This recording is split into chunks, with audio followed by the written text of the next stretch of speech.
tufunye ekikangabwa okuba nga tufiiriddwa empagi yaffe.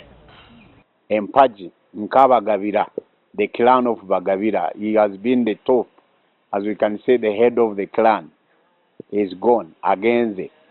So tusigadde tulina obulumi ku mutima abadde atuwabula okubeera b'amaanyi, abadde atuwabula okukola nga tetwerekereza, tulina okukola okubeera nti wabeera kyetuvaamu.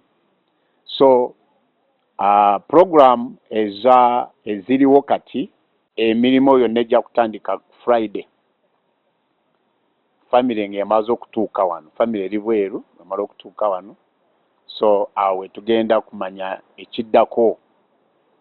As for now, ajja kuba aliddinga atwala bino mu maaso Dr. Rakana Rugunda yagenda kubanga abitwala mu maaso bino.